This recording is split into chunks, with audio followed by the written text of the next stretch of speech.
mewawancari Pak Supri yang mempunyai toko minimarket ya Pak? Atau Eh, minimarket ya. ya, seperti minimarket. Jadi di sini saya sebelumnya ada buat janji dengan Pak Supri, kami akan buat website atau sebuah aplikasi rancangan untuk minimarketnya Pak Supri. Nah, jadi di sini saya mau nanya ke Bapak, kira-kira kita dari desainnya dulu Pak. Kalau dari desainnya, menurut Bapak pengen seperti apa? Mungkin dari temanya, warnanya. Kalau apa warna?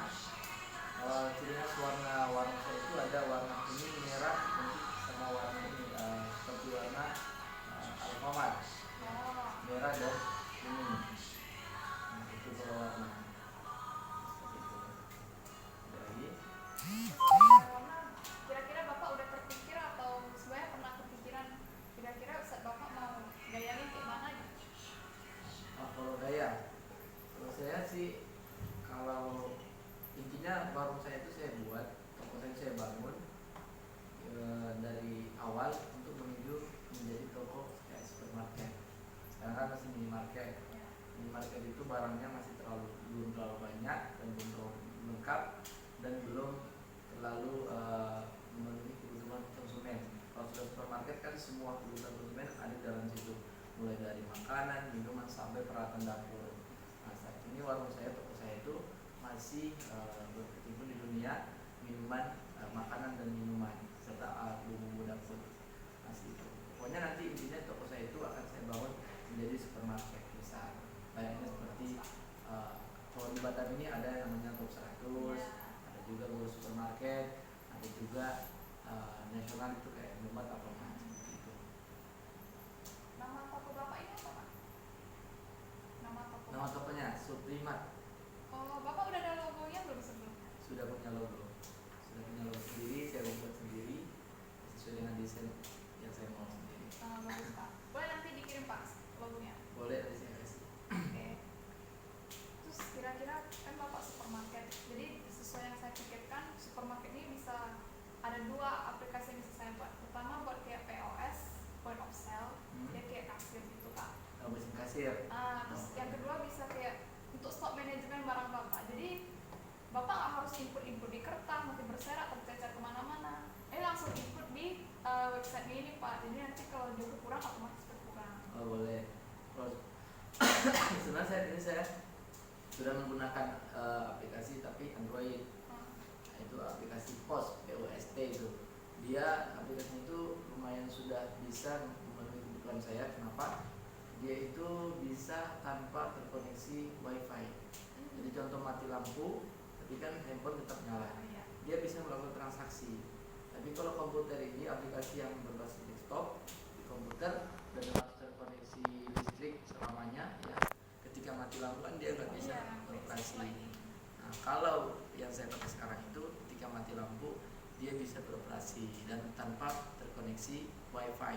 Jadi ketika dia sudah terkoneksi WiFi baru dia update.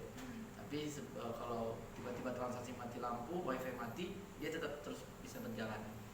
Nah, itu karena itu masalah itu kalau seandainya kita pakai aplikasi desktop, ya desktop terus mati lampu, udah nggak bisa transaksi, nggak ada WiFi, wah itu terkendala pasti, itu repot banget. Jadi penanggulangannya itu tadi saya pakai Android plus saya bisa aplikasinya bisa digunakan saat WiFi mati lampu pun bisa. Tapi dari aplikasi yang Bapak gunakan ini, kalau misalnya input laporan atau penjualan laporan tuh Bapak masih hitung manual atau dari kan kalau misalnya Bapak hitung laporan atau laporan keuangan segala macam barang-barangnya Bapak masih hitung manual atau dari aplikasinya langsung? Dari aplikasinya udah ada semua sih, udah sesuai. Jadi kalau contoh dari manajemen stok, ketika ada transaksi stoknya berkurang, ya ketika ada retur stoknya juga berkurang. Nah, sudah ada semua. Laporan penjualan juga bisa laporan harian, mingguan, bahkan bulanan. Dan bisa ada juga laporan laba rugi. Nah, sudah ada semuanya.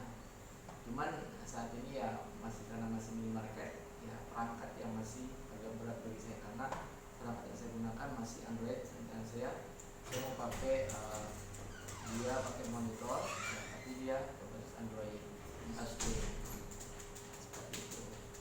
Kira-kira dari website ini atau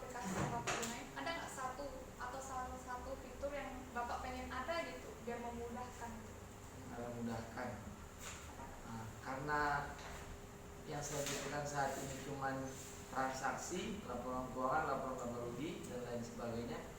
Jadi belum ada pikiran untuk menambahkan fitur baru.